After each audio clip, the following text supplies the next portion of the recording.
Good afternoon. My name is Stacy Brightman, and I'm the executive director of the Ebell of Los Angeles and the Wilshire Ebell Theater.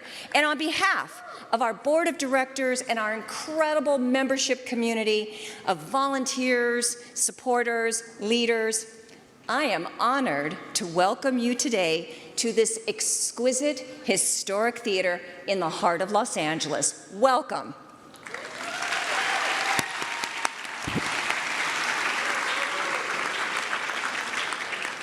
A little bit of history so you know where you are. The Ebell was founded in 1894 in the fervor of the women's movement. And reminder, just when Los Angeles County only had about 100,000 people. And it was founded by a small group of very bold women who joined together to carve out a public civic role for themselves. They could not vote, and most avenues of education and career were tightly shut against them. But they believed that by banding together and creating their own opportunities to create, to learn, to advocate, and to lead, that they could create a better future for their sisters, their daughters, their mothers, and yes, their sons, husbands, and brothers too. Our mission remains the same today as then, to inspire women and build community. And as with our founding mothers, art, music, theater, literature, education, and service remain the Ebell's hammers of choice with which we build community and shape that better future. Yeah, let's give it a I agree. The Ebell women built this exquisite arts and education campus in 1927. We're almost 100 years old. And it includes 5 different theaters to be a beautiful and inspiring beacon to all of Los Angeles, and to be an inclusive space where art, ideas, and civic engagement converge. Indeed, I've been doing my research. And this theater appears to be the oldest theater in the country built by women and still run by women. Yeah.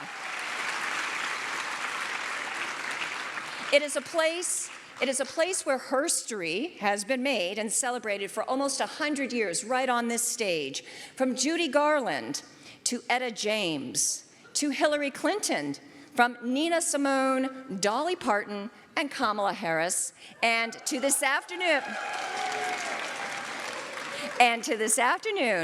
with the extraordinary Justice Ketanji Brown Jackson. Yeah. Now, if you're not already a member of the Ebell or you're interested, I invite you to join us as a membership and to become part of the community of this beautiful place. The Ebell is a movement, and we need you. And as with any good theater, I know that the spirits of our founding mothers are here this afternoon, excited to learn and to be inspired by our honored speaker. But before we begin, the Ebell and I want to thank and acknowledge some very special guests we have with us this afternoon. First of all, thank you to all of our public servants for all of your service. We honor you. And we honor the student leaders who are already working to create a more just and equitable future. We welcome, up here, the Ebell Scholars, USC, University of Southern California, Fauché High School.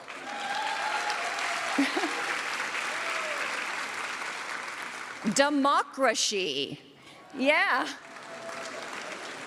LA Alliance,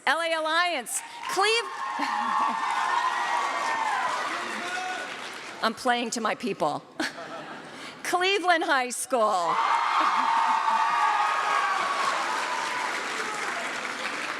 What about Sequoia High School?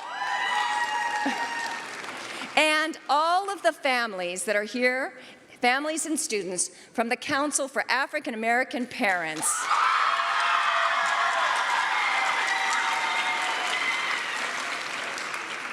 Your presence here gives us joy. And before the conversation begins, let us just reflect on this historic moment in this historic place. Here in Los Angeles, we have our first woman mayor ever, and our first all-women board of supervisors.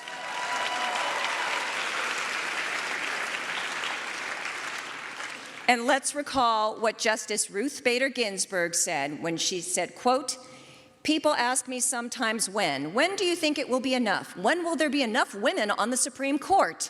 And my answer is, when there are 9.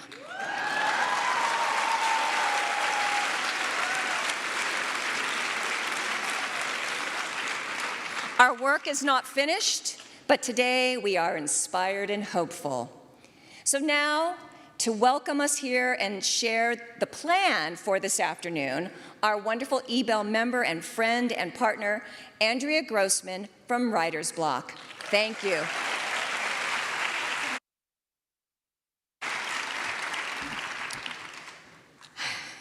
Hi, everyone. I'm Andrea Grossman, the founder of Writer's Block, now in our 29th season. Thank you. Massive thanks to my wonderful friends here at the Ebell for hosting today. And hello, students in the balcony. I love that noise from you. Of course, I want to thank Justice Ketanji Brown Jackson and Ava DuVernay for their graciousness in visiting us today. While Stacy got to introduce our wonderful student guests, I get to do the really fun stuff. I'm going to read you the rules of the road. So, you're a lovely and gentle crowd, I know that, but you all understand that we're in strange times. So hear me out. Writer's Block and the Ebell believe in free speech. That said, the floor belongs only to Justice Jackson and Ava DuVernay.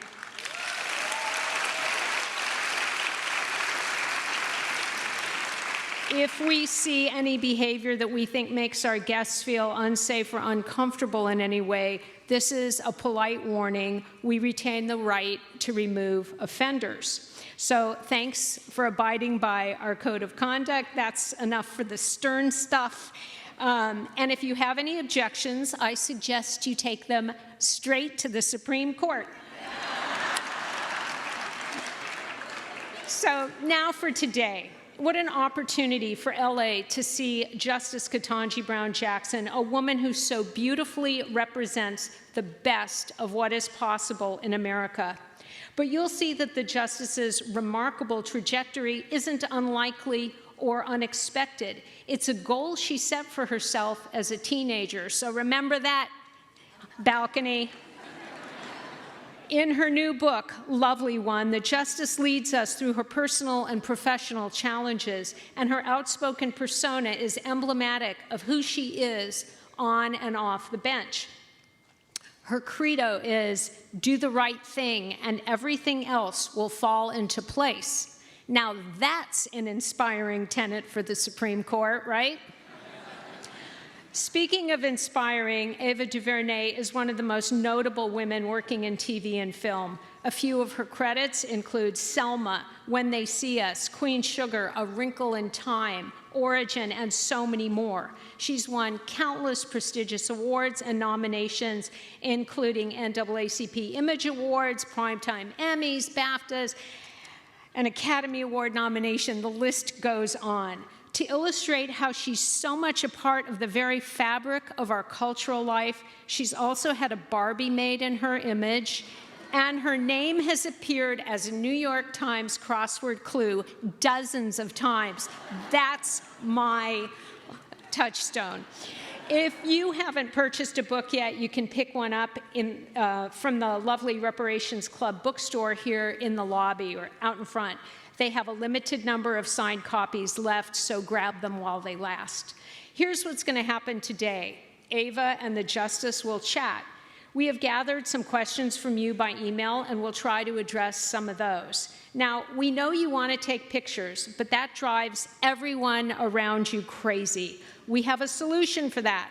So when the justice comes onto the stage, she's going to read from her book for a few moments, but feel free to welcome her warmly and noisily anyway.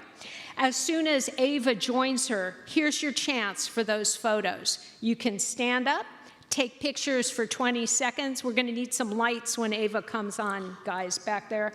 Then you sit down after those 20 seconds of taking pictures. You put your phones away and you silence them in whatever order you want, but away and quiet.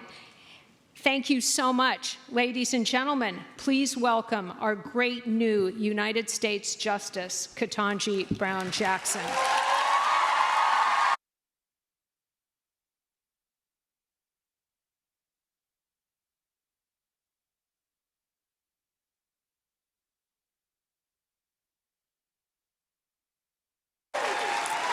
Thank you so much. You may be seated. Thank you. Thank you so much for being here. It's great to be with all of you in Los Angeles. I thought I'd start by reading an excerpt from the first few pages of my preface to get us warmed up. A sacred trust. I had to keep reminding myself this moment was real. It was just before noon on the 30th day of June 2022, and I was standing in front of a plain wooden door that would soon open into the Grand West Conference Room of the Supreme Court of the United States. My family was already inside. My husband, Patrick, our daughters, Talia and Layla, and my parents, Johnny and Ellery Brown, were among the family members and friends who had gathered to witness my historic swearing in. My heart was hammering so loudly that I wondered if the two black-robed men standing on either side of me, Chief Justice John G. Roberts Jr. and retiring Associate Justice Stephen G. Breyer, could hear it too. Only 2 hours before, they and the other 7 justices of the Supreme Court had issued their final decision of the 2021-22 term. Justice Breyer, a pragmatic consensus builder, was now stepping down from that august body. Having been privileged to serve as one of his law clerks more than 2 decades before, I would be stepping up in his place. I drew a deep breath to steady myself as the door in front of us swung wide and a court officer stepped aside to allow our passage into the room. Suddenly, blinded by bright lights, I took a moment to understand that the source was a bank of video cameras set up to record the ceremony. As my eyes adjusted and I processed into the chamber behind the 2 justices, I felt heartened by the sight of my loved ones beaming at me from rows of chairs on the right side of the room. The Chief Justice began warmly welcoming those present. Then he turned toward me, now assuming a ceremonial air. "Are you prepared to take the oath?" he asked, his tone more formal than it had been a minute before. "I am," I responded, in a voice that sounded firmer than I felt. Patrick positioned himself between Chief Justice Roberts and me and held out a stack of 2 Bibles. "Please raise your right hand," the Chief Justice said, and I did so briskly, simultaneously resting my left palm on the pair of holy books. On top was our ancient Jackson family Bible, its brittle pages protected by the black leather binding that Patrick had had the foresight to get refurbished in 2013 when I'd been appointed to the U.S. District Court in Washington, D.C. I had sworn every oath since then on this cherished family Bible, just as I would now swear the constitutional oath to be administered by Chief Justice Roberts, followed by the judicial oath to be given to me by Associate Justice Breyer. Nominated by President Joe Biden 4 months earlier, I, the daughter of African-American parents who had come of age in the segregated South in the 1950s and early 1960s, would become the 116th justice and the first Black woman to sit on the Supreme Court in its 233-year history.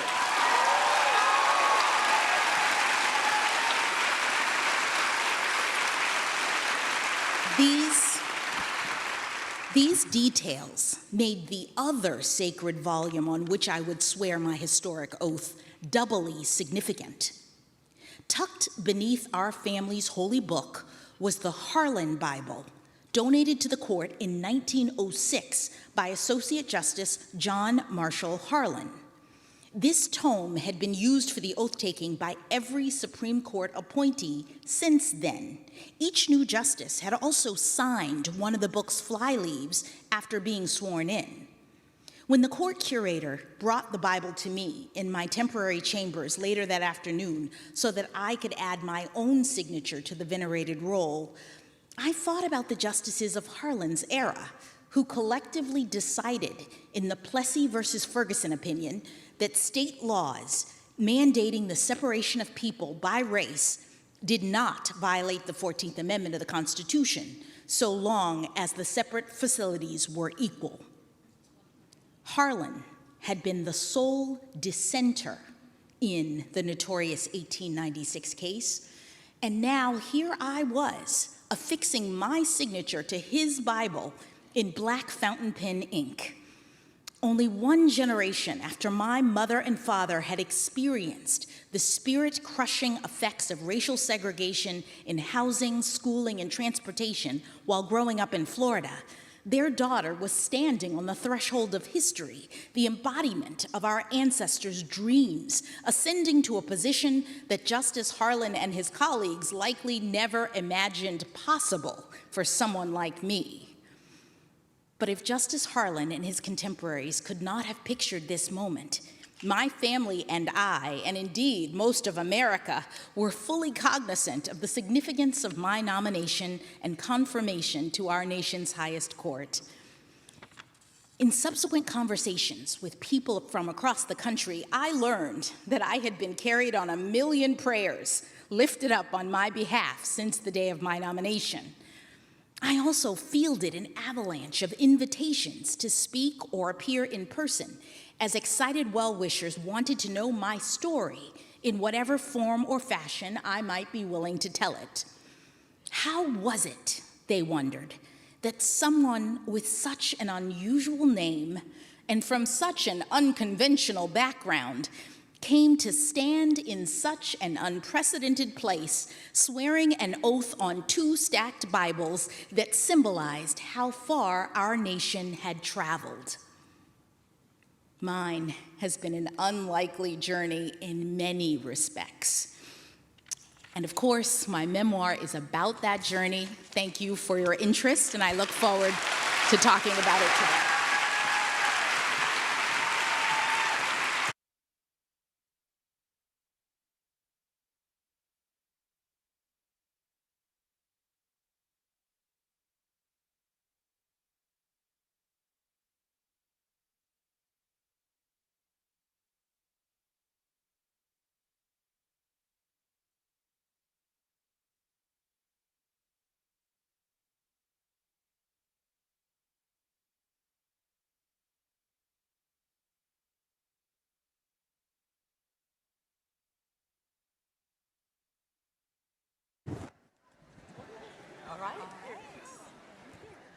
Good afternoon, Los Angeles. How are y'all? Look at what the Justice wore for us today. This is the LA fuchsia. Very LA. The LA fuchsia. So listen, I'm thrilled, honored that my life path has crossed with yours in this moment. Well, I'm and all of us. So grateful for your being here. Thank you. And delighted to be in Los Angeles. Thank you so much. We welcome you. So I'm just going to ask you some questions that will maybe be similar to ones that you've had before, but I'm really interested in the ways in which your life experience can inform ours, our own, and how we can learn from you. So we have a lot of young people in the audience. Anyone under the age of 20? Say, okay, a lot of people. So in every interview, you have talked about your early and very specific ambition to have a judicial appointment, to be a Supreme Court justice. You knew you wanted to do this very young. And I want to know what was going through your head in those early years. Was this a wish, a hope that just manifested? Or was this strategic? Did you map it out? Were you plotting this from the beginning? Well, it's not the kind of thing that you can plot, for sure. Thank you again for allowing me to be here and to talk about the book. And I do talk in the book about my early years. And I think you can really only understand my interest in being on the court or being a judge, being a justice, if you know my parents and you understand my upbringing. So I think the important thing to remember is that I was born in 1970 to parents who had grown up as African Americans in the segregated South in Miami, Florida. And for those of you who know history, segregation ended legally in the mid-1960s with the Civil Rights Act and the Voting Rights Act. So we're talking 5 or 6 years before I was born.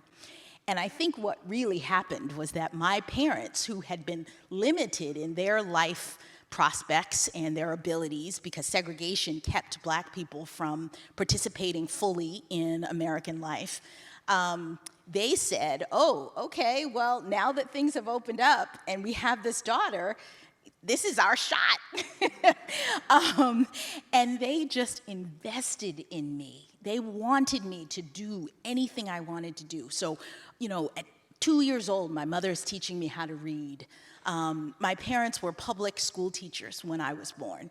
And so education was very important to them.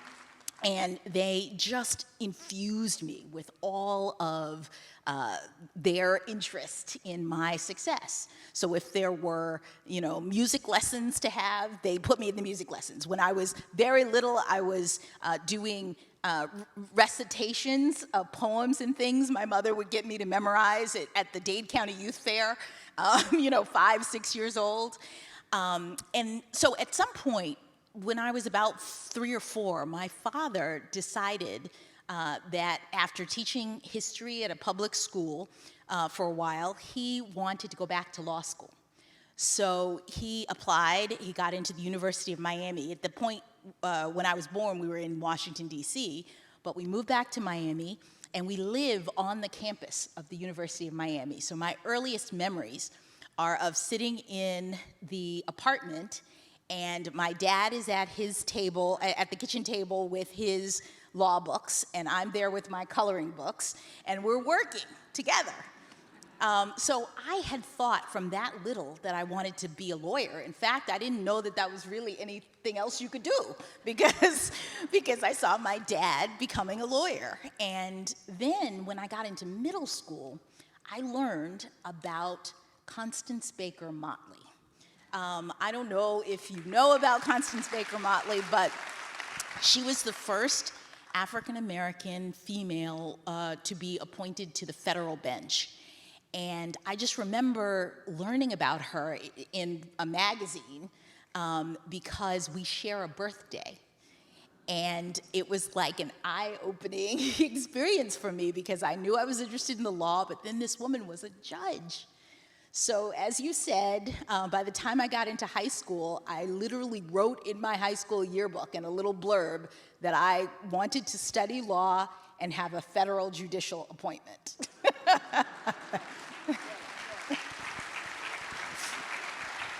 And so for the young people in the audience who, whatever they've put in their caption or whatever they're looking to do, at that young age, is it prudent to try to map that out? Do you just go with the winds of fate? I'm really trying to understand because I don't know very many people who declare an interest in their teens and then actually become that thing. Actually do it. So I'm trying to crack the code. Yes. Any tips?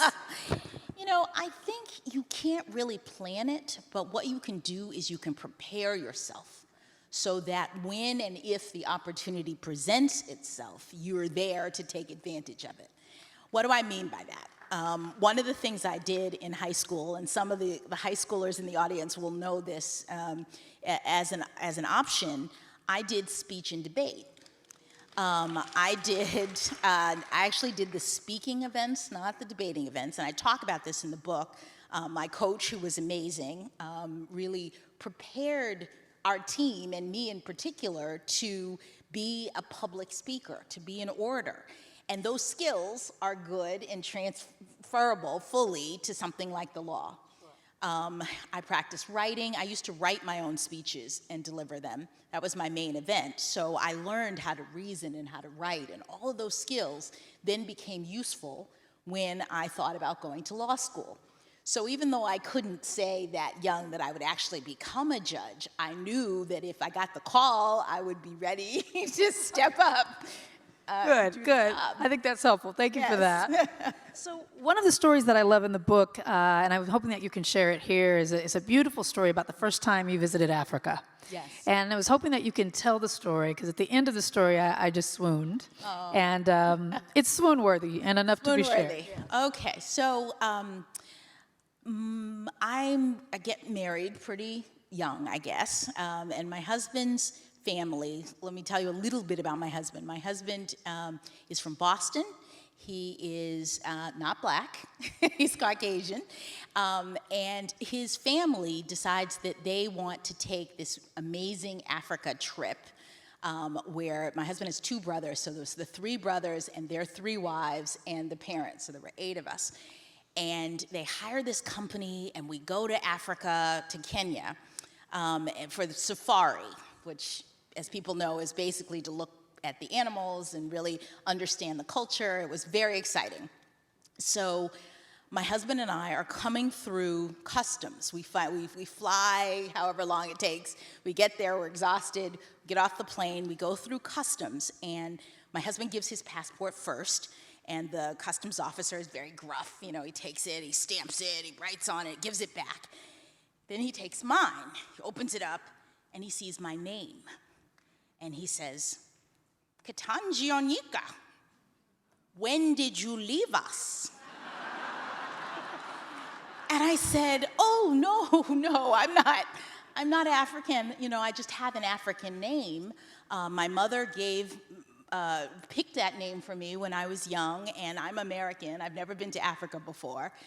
And he smiles, and he stamps my passport, and he gives it back to me, and he says, "Welcome home."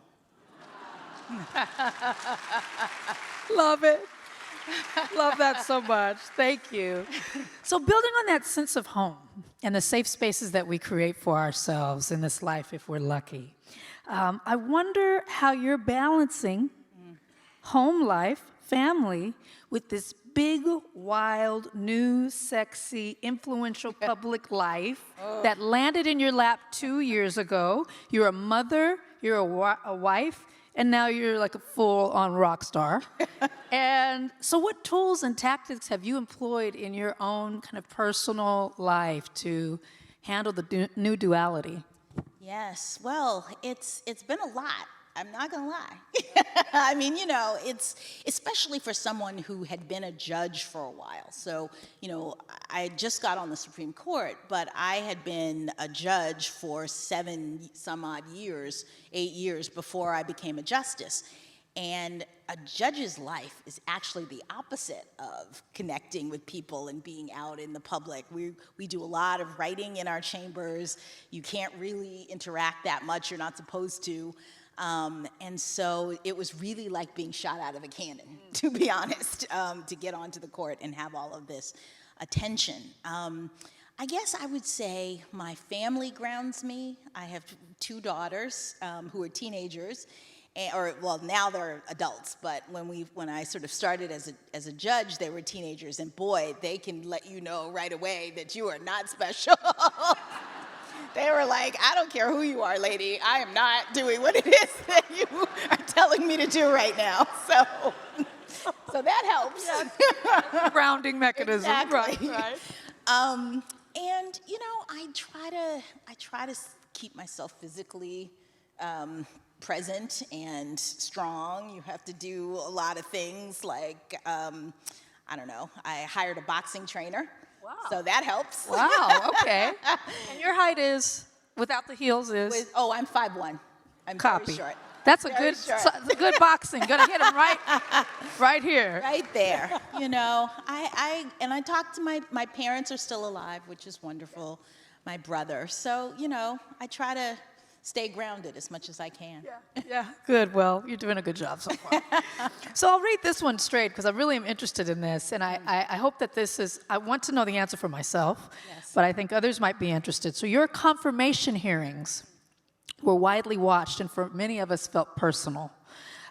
Wanting you to prevail, to shine, to be confirmed, to have this impressive introduction to the country and the world. And in that moment, it happened. We truly saw you, met you for the first time. We see the promise and the possibility. It was the ultimate job interview, okay? So a few questions. How did you prepare for the moment technically and personally, emotionally? And what advice would you give us for moments like that when the attention is on us and we have to rise to the occasion? Yes. Well, I would first just say that I started writing this book right after the confirmation, in part because I was so grateful to get through that crazy experience. Some of you may have seen the hearings and understood the kind of intensity of the process. And the White House, as a technical matter, is actually very good at assisting its nominees. You are in a position like the Supreme Court and many other government positions nominated by the president, by the White House. So until you get the position, you are really their responsibility in terms of helping you get through the process. So, for example, we did things like they had something called, that we call a murder board moot, which is they hire people or they have staffers who come in and they pose as the senators who are on the Senate Judiciary Committee, and you do a lot of these preparatory sessions where they ask you the hardest questions they can think of and you practice your answers. And I have to tell you, I was not doing well. Not doing well, no, I was not.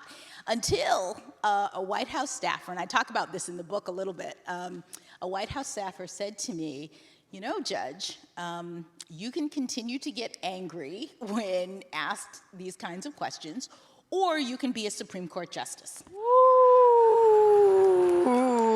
okay. And I was like, oh, Copy that.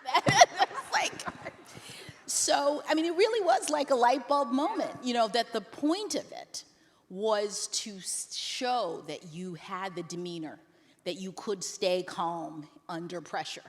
And so that was like a total switch in the way in which I was handling it.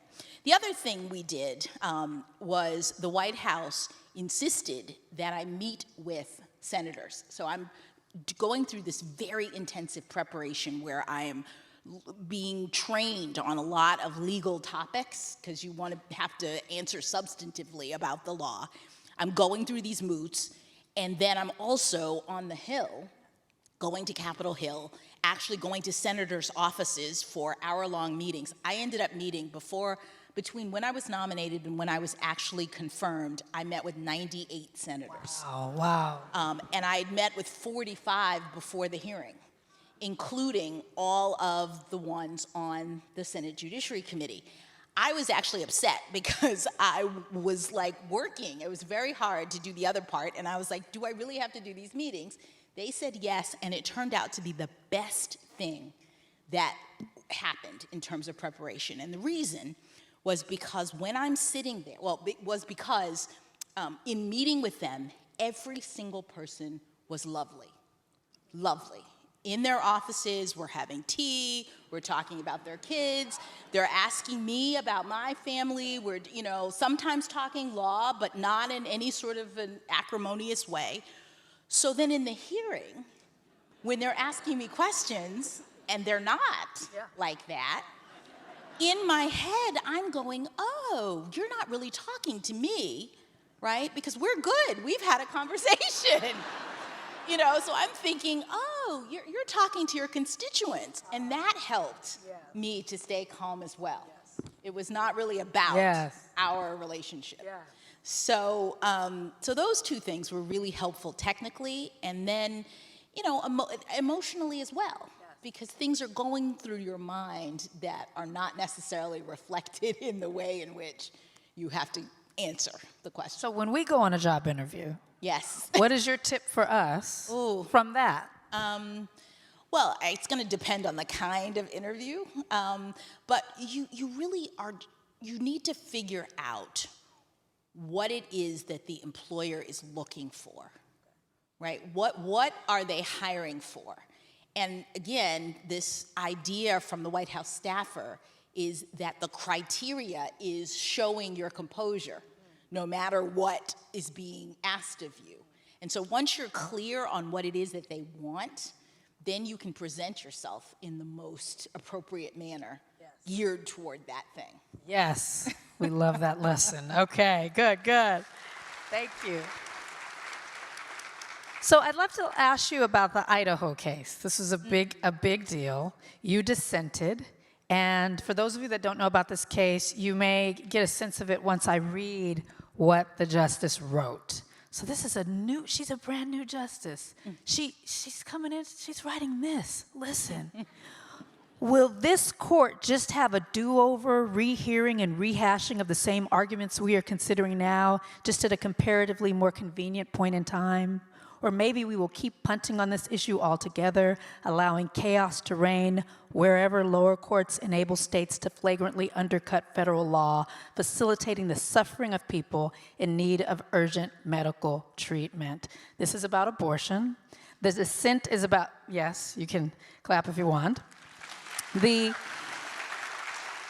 dissent was called by some savage, blistering. I enjoyed reading it. But to me, it's about so much more than the details of the case. To me, it really emphasized a question that I ask myself often. This is my time. This is our time. We are here. We are meant to live fully. What did we do with this time? This is your time. You are Supreme Court Justice. When you look back, what do you want to be able to say you did with your time? Well, my grandmother, who I talk about in the book quite a bit, used to quote a Bible verse that has stuck with me throughout my personal and professional career. And it is, to whom much is given, much is required. And I feel so grateful to have been given the opportunity to serve the American people in this way, to be on the Supreme Court. I felt grateful to be on the lower courts when I was there.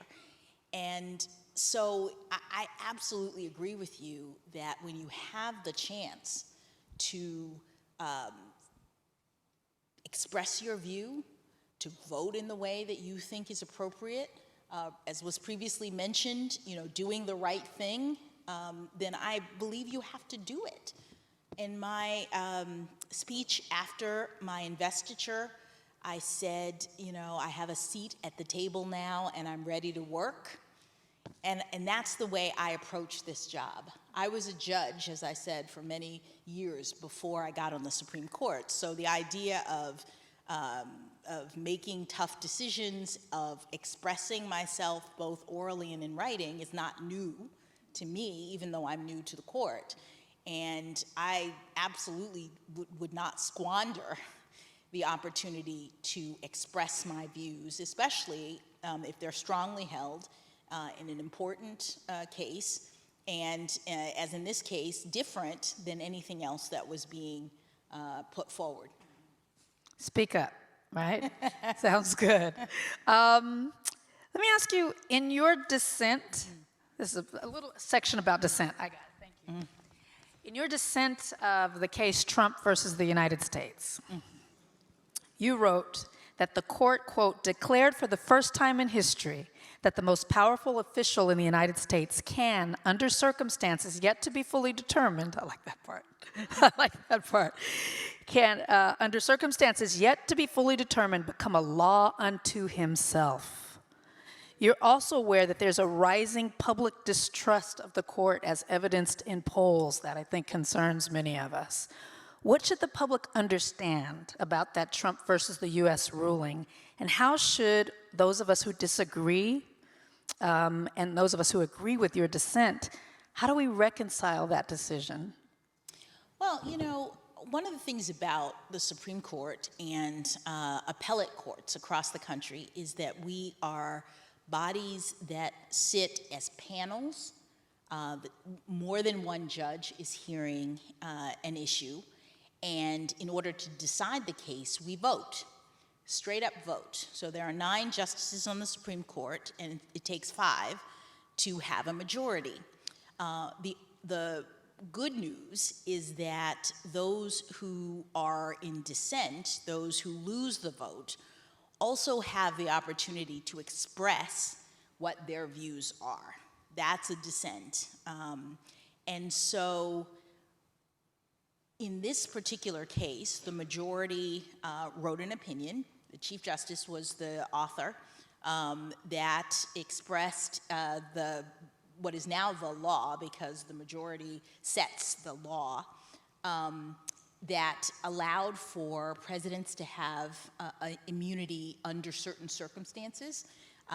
And Justice Sotomayor wrote the principal dissent, and I wrote a supplemental dissent expressing our view, or my view, of where I thought the majority had gotten the wrong idea. I would encourage you to read it if you're interested in this topic, but my concerns primarily had to do with what I perceive to be an inequity in how the justice system will now operate. That under our current system, or the system that existed prior to this opinion, in the criminal justice system, everyone has the opportunity to raise a defense. Presidents, former presidents included, they may have special defenses because of the nature of their office, and that's fine. But no one is above the law. You are all subject to the law.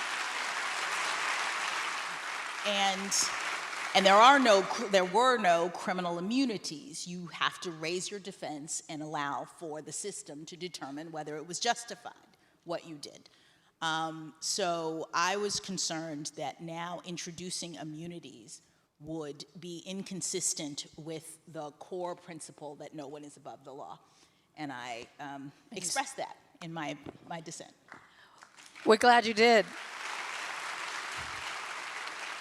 But I'm just a civilian. You know, I'm not a brilliant legal mind, so it's hard for me to rationalize the law, the application of the law and the dissents. I'm just upset. And so how do, when just generally, when it doesn't go your way, Yeah. you know, how do we reconcile and remain good citizens under, you know, a law that, you know, we wildly disagree with? What would you advise? Well, you know, it's very important to keep informed, first of all. It's very important to understand. And sometimes not all sources of information are equal in terms of, you know, making sure that you know what's going on when forming your opinion about whether something is good or bad. And then, you know, the courts are not a political branch. Although we are a branch of government, we are not directly responsive to the people, meaning public pressure or anything like that. But there are political branches, and they do have some intersections with the court. So to the extent that you inform yourself and you have concerns, you can talk to your representatives and congresspeople. You can get engaged as a citizen. That's what democracy allows for, and that's our system of government. So there are things that you can do in response to something that you think is not right. Right. Yeah. Thank you for that. So let me ask you this. Beyond the law, Yes. what are you into? What what's fun to you? What are your pursuits outside of Outside of the law. the law? Boxing, I mentioned Okay, that. boxing, yes, we know that. Survivor. Survivor, the TV show. Okay. Like Survivor. I watch it with my children. You know, my mother is an expert crocheter. Okay. So I like fiber arts. Okay. Fiber arts. Fiber I've arts, not heard of that. crochet and knitting. They're very soothing. I like that. Okay. I like to do soothing things. I would see why. My job is pretty intense. Yes. And so just getting to veg and do something that doesn't require a whole lot of mental energy is good. I like that. The fiber arts. Okay. That's new to me. I love that. So, as a director, I'm a director. I heard that you were an actor early on. I was even in a scene with Matt Damon Oh, wow. in college. You never know, those of you who you never know who you're going to meet. You never know. So I was interested if you could see any connections between your early interest in acting and what you're doing now. Did inhabiting the worlds of other people, increase your empathy? How are the two connected, or are they Well, completely that's interesting. two different? You know, I never really thought about it that way. Maybe. You know, I started acting to a certain degree back in my speech and debate days because I did original oratory as my main event, but then I also did something called dramatic and humorous interpretation. I talk about these things in the book. If you have the audio book, I actually do a little piece of one of my pieces. Okay. From way back then. But yeah, I just love it. I love theater. And my mother ended up going on to be the principal of a high school for the arts. So when I was coming up, all of her students, we would always go to these performances, and I just love it. And then in college, I was in an improv comedy group for a little bit. Can you believe this? I was shocked by it. I love it. Improv comedy group. And I did theater. I was in Little Shop of Horrors with Mo Rocca. He played, I was one of the doo-wop girls. No, it's really fun. And if I can, you asked me what do I do, I should have answered go to the theater, because I try to go to see as many plays as I can. What was your question? No, that was it. That was fantastic. That was wonderful. That was wonderful. So you've been called the most prolific questioner on the court today. Among the justices, CBS reported, quote, "No one even comes close to asking as many questions."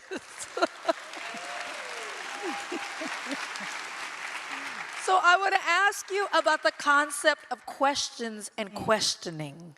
The curiosity it takes to ask one, and the bravery that it takes to ask another, and go deeper, and ask another, and ask another. Can you share how you've honed the skill of questioning? And why is it important for us to be unafraid, to annoy, in order to gain knowledge? Well, wow, that is such a good question. I'm just trying to think about where to start. So as the Supreme Court, we are dealing with really, really complex legal issues that have significant implications for our society, for our citizenry. And so we have to do the work in deciding these cases. And what is the work of the court? It is to gather the facts and information, what's going on at the lower courts, what arguments are being made, and then taking all of those things into account, reading the briefs and asking questions at oral argument. Then you make your decision as to how this case is going to come out.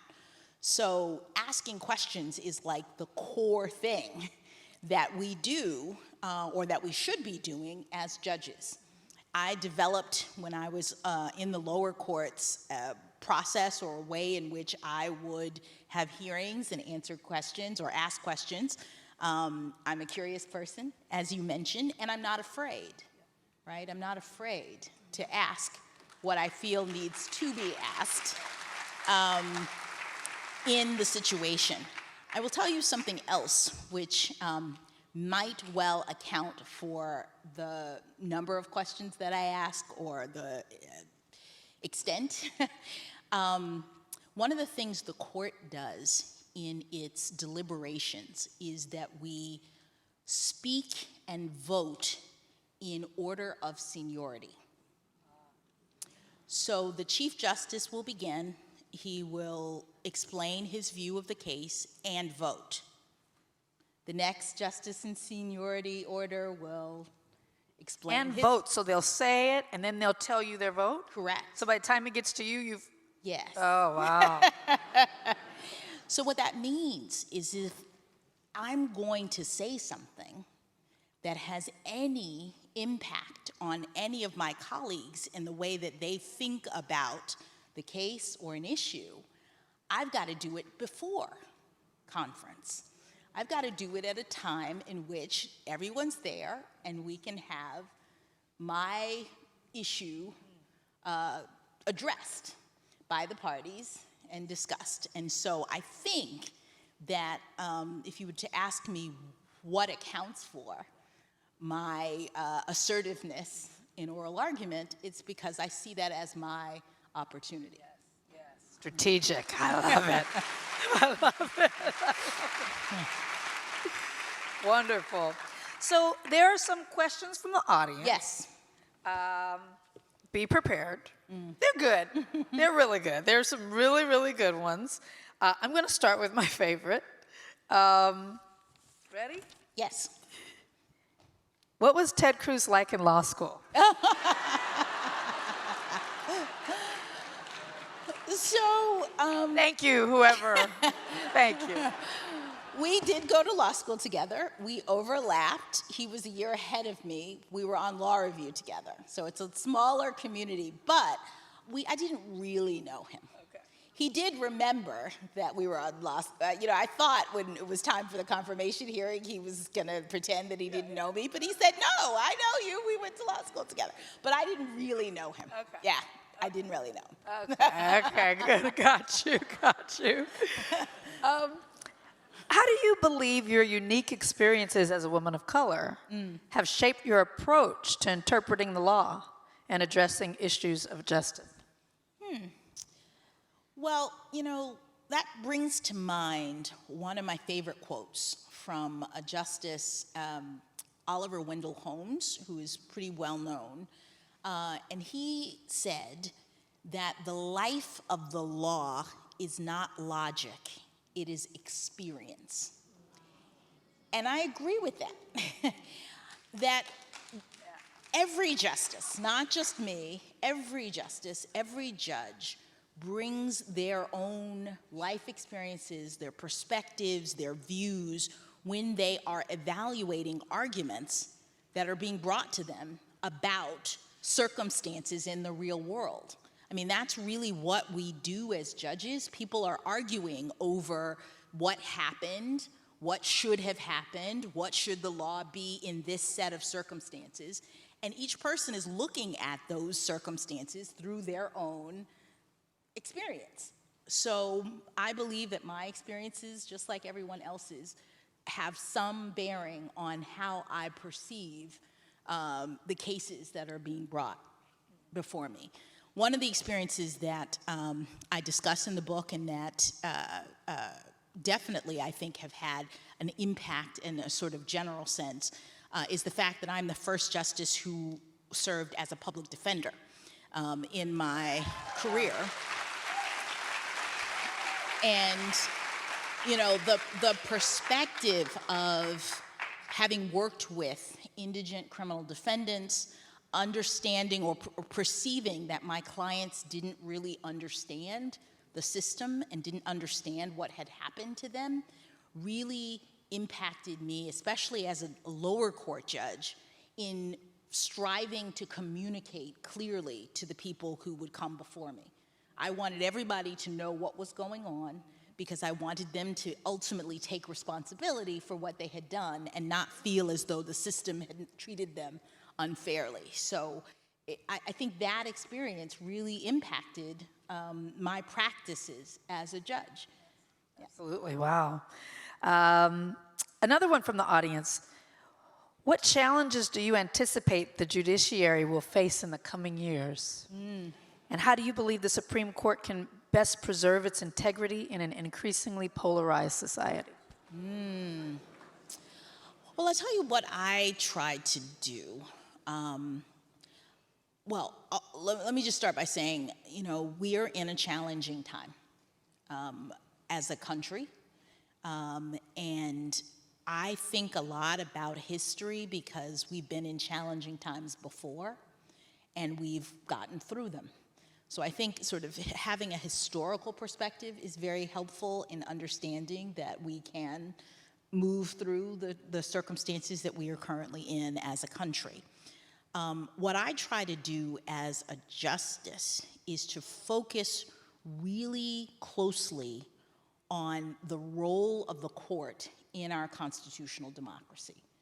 I try to think about, and I say this in the book as well, the fact that we as judges have limited power, that we are not a political branch, that we don't decide what should be the policies that the country should follow. We are interpreting the law, which is a narrower set of responsibilities.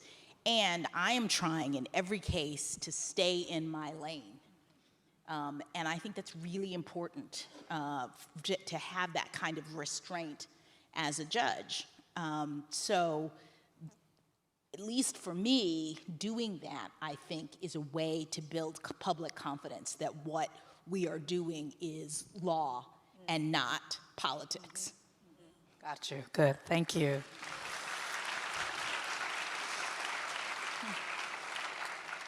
Another one from the audience. Your appointment has been seen as a historic moment for gender and racial equity. How do you balance the public responsibility with the need to remain impartial and neutral as a judge? So my duty as a judge is to remain impartial and neutral. That is what judges do. When we get on the bench, I talked in my opening about taking the oath, and the content of the oath, and it has a lot of different pieces, but one of them that is crucial is that we promise to rule without fear or favor. And that means we are not looking at cases thinking about who's bringing them and deciding them to favor one party or the other because of anything, their gender, their race, whatever. And I take that obligation very seriously. So to the extent there's some sort of balance happening, I'm definitely doing the work of a judge, and my hope would be that the fact that I'm a Black woman doing that would be inspirational to other people, that they can see that, anybody can do this job, but the key is to do it with integrity, and that's what our oath and my responsibilities require. Yes, thank you, ma'am. Thank you. And the last one from the audience, and then I'll ask one final one to wrap up our session here. I like this one a lot. Collegiality among its members is important to any court. Mm-hmm. Do you find your fellow justices on the Supreme Court to be collegial? Yes, in fact, they are. We are... Tell us all about it. We are 9 people with lifetime appointments, so you got to be pretty collegial if you're going to survive in this environment. And the justices are all very, nice to one another. We have lunch together. There is, after every court session and every conference, there is the opportunity to go to lunch with your colleagues. And the rule at lunch is you don't talk about cases. You don't talk about the law. So when you're there, you're talking about people's families and movies and books and whatever, and you get to know them on a more personal level. There's also an opportunity for when a new justice comes, the most junior previous justice is responsible for throwing a party, essentially, to welcome the new justice. So justice, and you're supposed to figure out something that the new justice likes, and sort of work it into the party. So Wow, your previous justice, who threw your party? Justice Barrett threw my party. And no, it was great. What was that like? It was great. It was the justices and their spouses, and it was great. And she knows that I like theater. So she actually hired a professional actress to do songs from Hamilton. Oh, that's cool. And she had a big sign made that said the room where it happens. I mean, it was great. It was so great. It was so great. So yes, I mean, we try to do things that encourage at least that level of collegiality among the justices. Okay. All right. Good to know.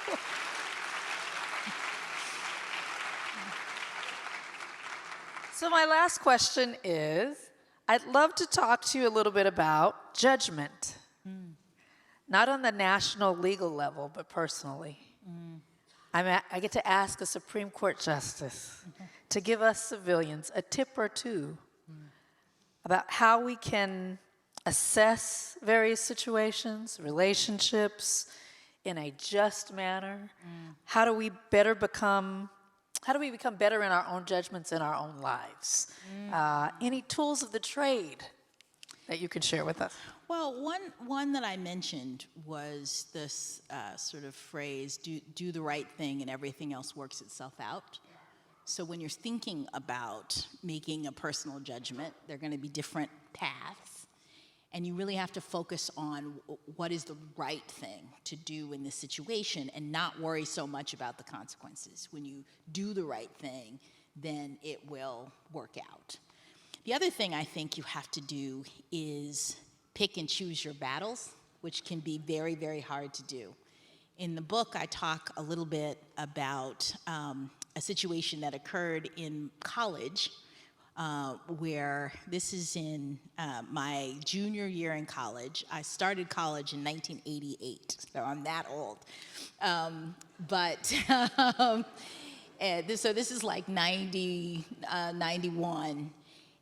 We're walking across campus, one of my roommates and I, and we look up, and in the window of a dorm in our section of the quad is a Confederate flag that one of our classmates has put up, and not just put up in his window, he put a light shining through it, like everybody is gonna see this thing.